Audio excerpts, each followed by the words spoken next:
October 2005. Stark County, Ohio. A cemetery filled with the scent of dying autumn leaves and expensive lilies. The air is crisp, carrying the kind of chill that makes you pull your collar up. But it is nothing compared to the cold that lives in Klaus Wegner's memory. Klaus stands at the back of the crowd. He is 80 years old now. He wears a dark suit that fits too well. He holds a hat in hands that are spotted with age, but still strong enough to knead dough. He is an intruder here, a ghost who has crossed an ocean to attend the burial of a man he never really knew. At the front, a coffin is lowered into the ground. An American flag is folded into a tight triangle. The pastor speaks of heroism. He speaks of the hero of the Ardennes. He tells the story that everyone in this town knows by heart. Silas Vance, the pastor intones, his voice echoing off the headstones, lost his legs carrying his wounded platoon leader through a blizzard for 10 miles. He sacrificed his body to save a brother in. The crowd nods. Men wipe their eyes. A widow, Martha Vance, clutches the flag to her chest. She weeps for her hero husband. Klaus listens to the story. He stands very still. His heart hammers against his ribs. He knows the story is a lie. A beautiful, necessary, architectural lie. To find the truth, we must strip away the flag and the flowers. We must go back 61 years. December 1944. The Belgian border. A holding pen near Mahdi. The world is reduced to a single element. Ice. It is 20 degrees below zero. The wind is a physical assault. Inside the razor wire, 300 men stand in the mud. They are the wreckage of the German army. Klaus Wegner is 19. He is starving. His uniform is a collection of holes. He stands next to his friend Friedrich, watching the life fade from Friedrich's eyes. Klaus looks at the American guards. He hates them. He expects them to kill him. He sees a guard pacing the perimeter.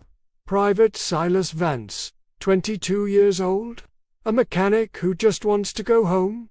A supply truck passes. Bundles are thrown. Klaus sees an olive drab pile land in the sluice. It looks thin. Useless, he scoffs. American garbage, he whispers. They throw us napkins to die in. But the cold does not care about pride. Friedrich collapses. Klaus breaks. He crawls to the garbage. He grabs it. It is not a blanket. It is a sleeping bag liner. Tightly woven wool. He wraps it around himself and Friedrich. He waits for the mockery. He waits for the bullet. Instead, the physics of the weave saves them. The heat returns. And then, the smell. Peppermint, gun oil, sweat, the smell of a living man. Klaus looks through the wire. He sees Silas Vance. The American is standing at his post. He is wearing only a thin field jacket. He is shaking violently.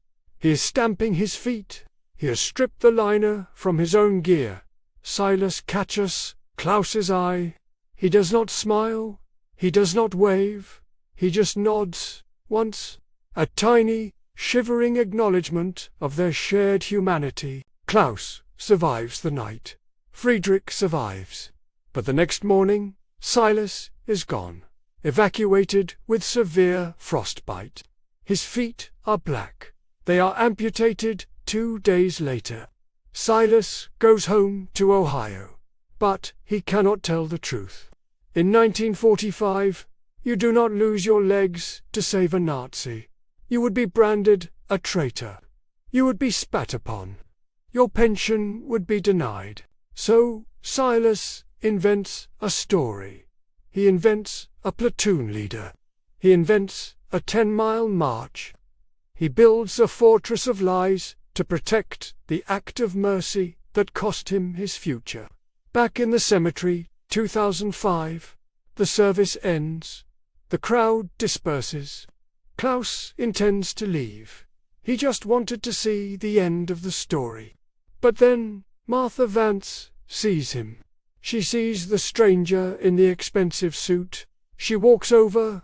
She is frail, supported by a cane, but her eyes are sharp. "I don't know you," she says. Her voice is trembling. Klaus bows his head.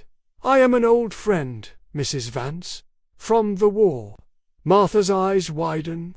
She reaches out and grabs Klaus's hand. Her grip is desperate. "The war," she whispers. Silas never talked about the men he served with. He kept it all inside. She searches Klaus's face. She sees the age. She sees the sadness. A realization seems to dawn on her, hope she has carried for decades.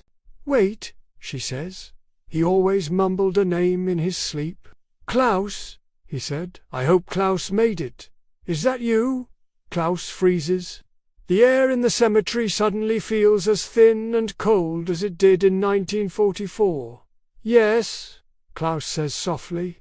"I am Klaus." Tears spilled down Martha's cheeks.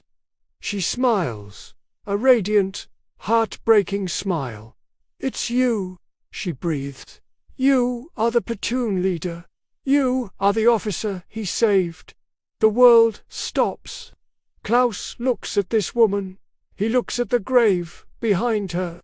He has a choice. He can tell the truth. He can say, "No, madam, I was a German soldier. Your husband lost his legs because he pitied the enemy. He lied to you for 50 years. He is not a hero. He is a sympathizer. He can clear his conscience. He can destroy the mirth. He can shatter this widow's heart and taint Silas's memory forever. Or he can lie. He can accept a medal he did not earn. He can become the American officer.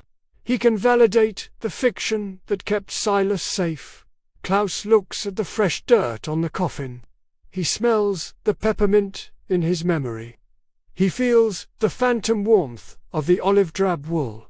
Silas Vance gave him life. Silas Vance gave him legs.